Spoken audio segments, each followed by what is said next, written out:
Before him, jazz was a language of polished conversation, of call and response. It had a beautiful, familiar grammar. But Charlie Parker wasn't content to speak.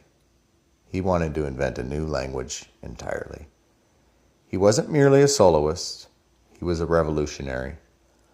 While other musicians played a solo as a series of well-placed sentences, Parker played it as a torrential stream of consciousness, a conversation with the very air around him. He took the polite, grammatical rules of jazz and shattered them, only to create a new, wilder language in their place. He did this by seeing music in a way no one else had. He soared above the simple melodies, creating a fluid, rapid-fire lines that used the highest, most complex notes of a chord, the ninths, the 11ths, the 13ths, as if they were as natural as the most basic notes. He did not simply play the notes on the page. He played the spaces between them, the notes you could only hear with your soul. With every phrase, he was not just improvising. He was composing a masterpiece on the spot, a work so fluid and so brilliant that could only be born from a mind that was not just thinking ahead, but living in a world of pure, unbridled sound.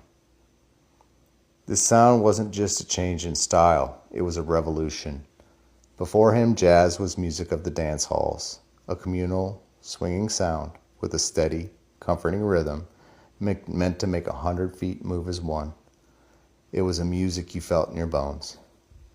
But with bebop, Parker moved jazz from the feet to the mind.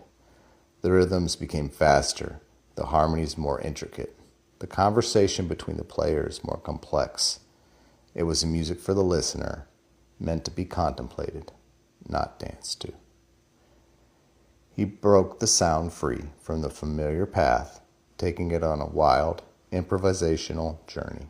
It was a bold step, and in doing so, he created a new chapter for an entire art form.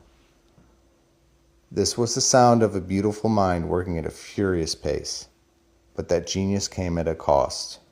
The life of a bebop trailblazer, the late nights, the constant pressure, the unyielding rhythm of the road took a brutal toll.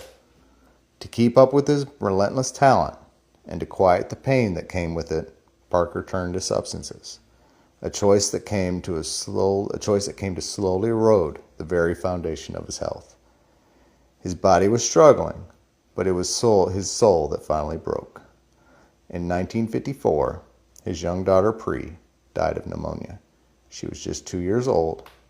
This wasn't just a loss, it was a final, devastating blow to a man standing on the edge.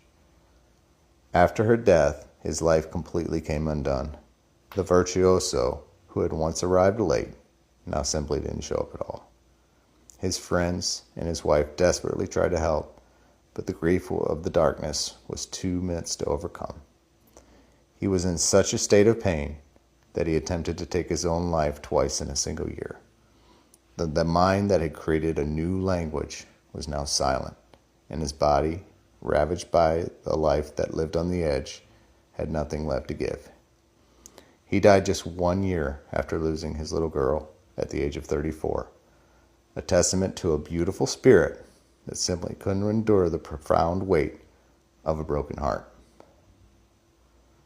The story of Charlie Parker is a tribute to his genius, but is also a reminder of his humanity. His life, with all its light and all its shadow, showed us that every person, no matter their brilliance or their struggles, has a hidden worth. And while we can't save those who are gone, we can make a promise to those who are still here. Your life, your story, your talent, it all matters. You are not alone, and your pain does not have to be the final word. If you find yourself in a place of darkness, please reach out. There's always a hand reaching back.